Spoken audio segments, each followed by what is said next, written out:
Hello and welcome to YouTube channel of LK industrial solutions, जहां पर हम primary process instruments के बारे में डिस्कस करते हैं। यदि आपने इस चैनल को सब्सक्राइब नहीं किया है तो इस चैनल को सब्सक्राइब कर दीजिए और बेल आइकन दबाना ना भूलिए ताकि आने वाले वीडियोस की नोटिफिकेशन आपको टाइमली मिल सके। मेरा नाम राजीव वासुदेवा है और आज इस वीडियो में मैं डायफ्राम सील यूनिट के बारे में फर्दर इंफॉर्मेशन दूंगा।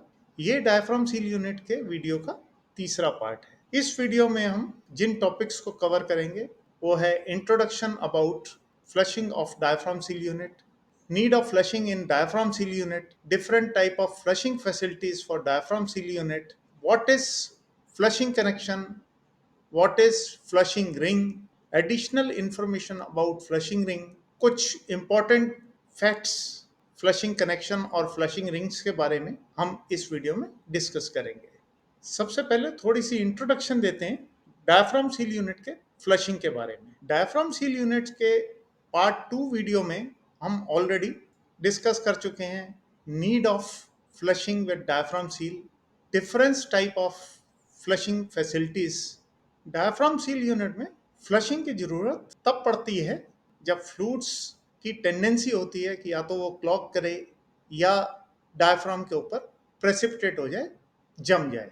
डायफ्राम के ऊपर जो प्रेसिपिटेशन हो जाता है उससे एक्यूरेसी में इफेक्ट पड़ता है, इसलिए गेज की एक्यूरेसी को मेंटेन रखने के लिए हमें डायफ्राम को क्लीन करना पड़ता है, या हम कहीं वॉश करना पड़ता है या हम कहीं फ्लश करना पड़ता है। Different type of flushing facilities जो हम डायफ्राम सील यूनिट में दे सकते हैं, अब उनके बारे में बात करते हैं।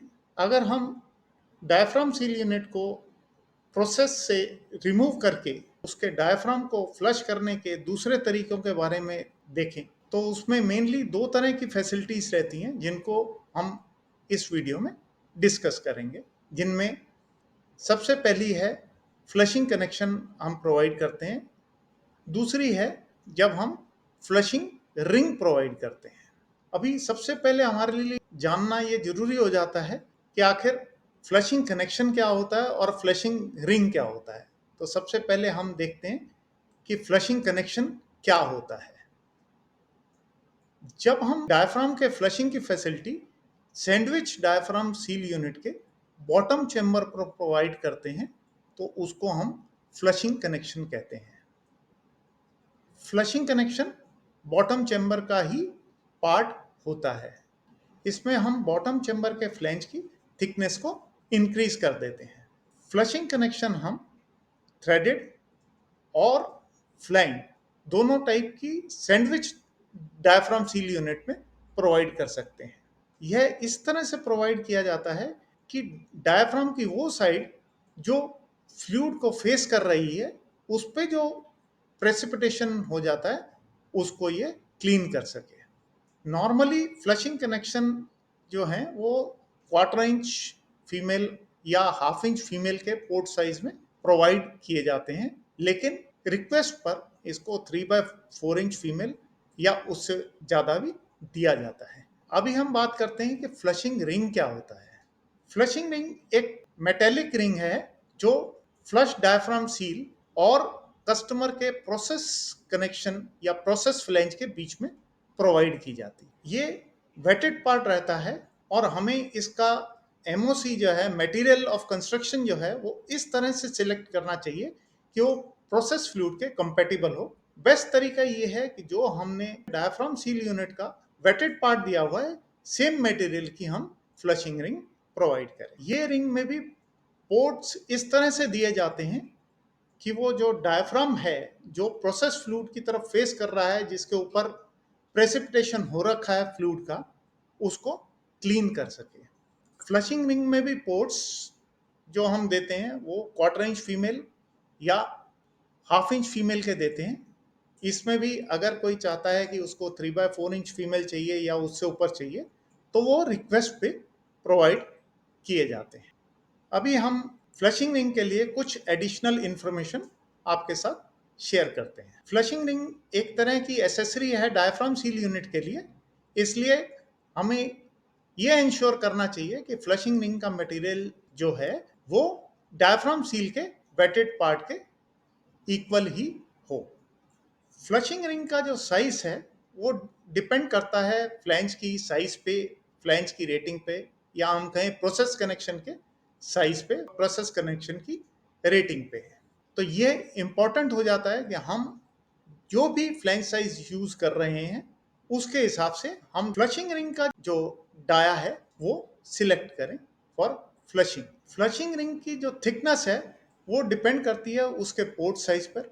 अगर क्वार्टर इंच है तो उसकी थिकनेस कम रहेगी, अगर हाफ इंच है तो उसकी थिकनेस ज़्यादा रहेगी। हमें इंश्योर करना चाहिए कि जो भी उसकी थिकनेस है उसके हिसाब से हम बोल्ट का साइज, बोल्ट की लेंथ सिलेक्ट करें। फ्लशिंग रिंग में हमें इंश्योर करना चाहिए कि जो भी हम गास्केट्स यूज कर रहे हैं वो फ्लैंज साइज और फ्लैंज रेटिंग के अकॉर्डिंग हो, और उसका जो मटेरियल है वो हम प्रोसेस फ्लूइड के हिसाब से, प्रोसेस फ्लूइड के कंपेटिबल, प्रोसेस टेम्परेचर के कंपेटिबल सिलेक्ट करें। फ्लशिंग कनेक्शन और फ्लशिंग रिंग के बारे में कुछ और इंपॉर्टेंट फैक्ट्स के बारे में बात करते हैं, जो कि इस तरह हैं। जब हम फ्लशिंग कनेक्शन या फ्लशिंग रिंग प्रोवाइड करते हैं तो हम बिना इंस्ट्रूमेंट को प्रोसेस से रिमूव किए हुए उसके डायफ्राम को क्लीन कर सकते हैं। हम पोर्ट्स के साथ में सूटेबल निप्पल लगाकर ये इंश्योर कर सकते हैं कि हम पोर्ट्स तक आसानी से पहुंच सकें या पोर्ट्स को आसानी से यूज कर सकें। इन निप्पल्स के साथ में हम निडल वॉल्व या बॉल वॉल्व भी लगा सकते हैं ताकि हम क्लीनिंग मीडियम की सप्लाई प्रॉब्लम फ्री कर सकें। कुछ प्रेसिपिटेशन जो डायफ्राम पर क्लॉग कर जाते हैं उनको क्लीन करने के लिए हम स्टीम का यूज करते हैं। किसी भी प्लांट में स्टीम जो है वो इजीली अवेलेबल रहती है, तो उस केस में हम स्टीम की लाइन को इन वॉल्व्स के साथ में कनेक्ट कर देते हैं, और जब भी जरूरत होती है तो वॉल्व को ओपन करके हम डायफ्राम को इजीली क्लीन कर सकते हैं। ये एक फोटोग्राफ है जिसमें दो फ्लैंजेस के बीच में फ्लशिंग रिंग दिखा रखी है और किस तरह से उसमें निप्पल्स और वॉल लग जाते हैं उसका एक आइडिया आपको दिया हुआ है। जैसा कि मैं पहले भी बता चुका हूं कि सील्स के साथ में हम कैपिलरी भी प्रोवाइड कर सकते हैं, लेकिन ये हमें इंश्योर करना चाहिए कि रेंज के हिसाब से कैपिलरी की लेंथ इतनी ज़्यादा ना हो कि उसका रिस्पॉन्स टाइम बहुत ज़्यादा बढ़ जाए। फ्लशिंग रिंग को हम कैलिब्रेशन रिंग भी कहते हैं। इसके पोर्ट को कई बार यूजर कैलिब्रेशन गेज लगाकर देख लेता है कि जो गेज लग रखा है उसकी जो कैलिब्रेशन है वो ओके है या नहीं है। फ्लशिंग रिंग या फ्लशिंग कनेक्शन को प्रोसेस मीडिया के वेंट और ड्रेन के लिए भी यूज किया जाता है। यदि हमारा प्रोसेस मीडिया बहुत ज़्यादा हैजार्डस रहता है तो उसके लिए हम प्रॉपर वेंटिंग अरेंजमेंट करके या ड्रेनेज सिस्टम बनाकर उसको वेंट या ड्रेन कर लेते हैं। अगर प्रोसेस मीडिया हैजार्डस नहीं है तो उस केस में हम उसको डायरेक्टली भी वेंट या ड्रेन कर सकते हैं। फ्लशिंग कनेक्शन और फ्लशिंग रिंग का यूज प्रोसेस मीडियम के सैंपल को कलेक्ट करने के लिए भी किया जाता है।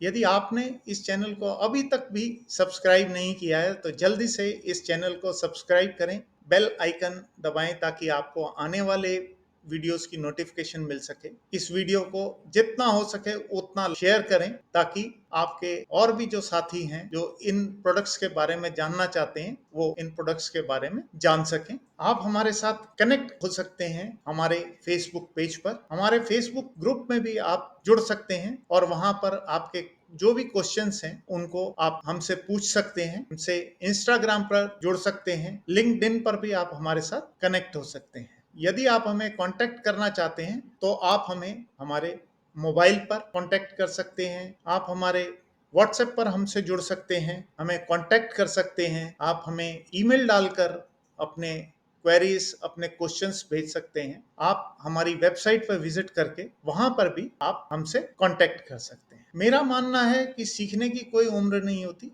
हमें हमेशा ही सीखते रहना चाहिए और कोई भी क्वेश्चन पूछने में घबराना नहीं चाहिए ये सोचकर कि दूसरा क्या सोचेगा, इसे इतना भी नहीं आता। अगर मैं भी आप लोगों की तरह ऐसे ही सोचता रहता तो आज जो भी मैं जानता हूं वो सीख नहीं पाता।